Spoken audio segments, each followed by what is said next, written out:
स्वीकार कीजिए उदय का नमस्कार। देखिए, बिहार में पंचायत चुनाव होने वाले हैं और पंचायत चुनाव को लेकर बड़ी अपडेट निकलकर सामने आ रही है।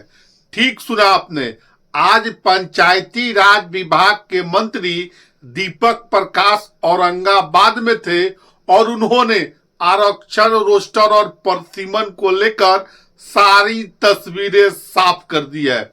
उन्होंने पंचायत चुनाव को लेकर तमाम अटकलों पर विराम लगा दिया है और कहा है कि पंचायत चुनाव अपने निर्धारित समय पर ही होंगे और साथ साथ आरक्षण रोस्टर को लेकर जो हर 10 साल के बाद आरक्षण रोस्टर की समीक्षा होती है, उस समीक्षा करने के बाद इस बार उसका 26 में टर्म पूरा रहा है। आरक्षण रोस्टर इस बार बदले जाएंगे।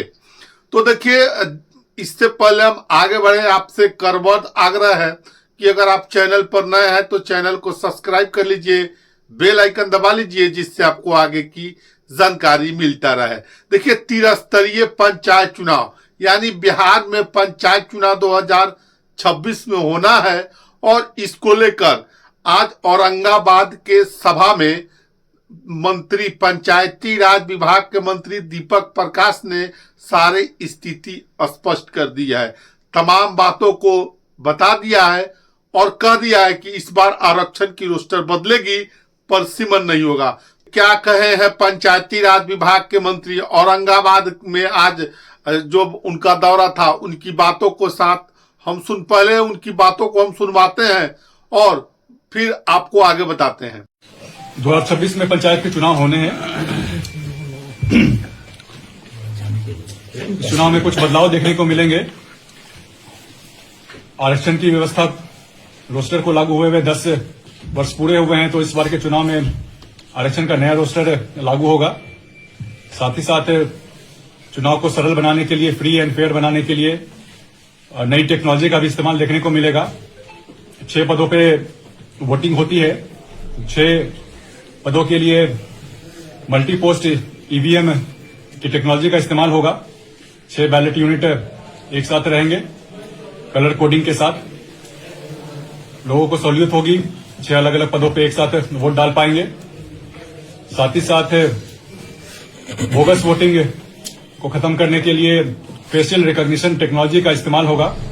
एक व्यक्ति एक बार वोट डाल पाएगा, दूसरी बार वोट डालने की कोशिश करेगा तो उसकी पहचान हो जाएगी और उसको वही फेशियल रिकॉग्निशन टेक्नोलॉजी, कैमरा रहेगा, चेहरा से पहचान कर लेगा। तो बोगस वोटिंग पे से रोक लगेगी। बोगस वोटिंग पे रोक लगने से चुनाव के समय होने वाली हिंसा पे भी रोक लगेगी।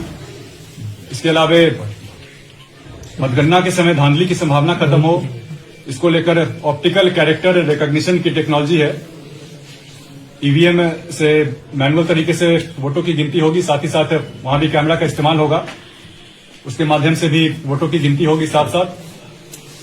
तो चुनाव में मतगणना के समय पे धांधली की जो शिकायत रहती थी, जिसके कारण कोर्ट में हजारों की संख्या में केस रजिस्टर होते थे, उससे भी छुटकारा मिलेगा। हर तरीके से टेक्नोलॉजी का इस्तेमाल किया जा रहा है ताकि चुनाव फ्री एंड फेयर बने, लोगों का विश्वास बढ़े सिस्टम में, चुनाव सरल हो। अब 2021 में दिसंबर 2021 से जनवरी 2022 तक जाके शपथ का काम पूरा हुआ था। उसी कार्यकाल को देखते हुए चुनाव सही समय पे कराए जाएंगे। सुन रहे थे बिहार के पंचायती राज विभाग के मंत्री दीपक प्रकाश को, और दीपक प्रकाश ने क्या कहा है। दीपक प्रकाश ने आरक्षण रोस्टर को लेकर, परसिमन को लेकर सारे चीजें स्पष्टता के साथ क्लियर कर दिया है औरंगाबाद में। बहरहाल आपकी क्या राय है पंचायत चुनाव को लेकर? दीपक प्रकाश के इस आरक्षण रोस्टर को लेकर अपनी राय कमेंट बॉक्स में जरूर दीजिएगा। ऐसे ही खबर के लिए बने रहे बिहार उदय न्यूज के साथ। बहुत बहुत धन्यवाद।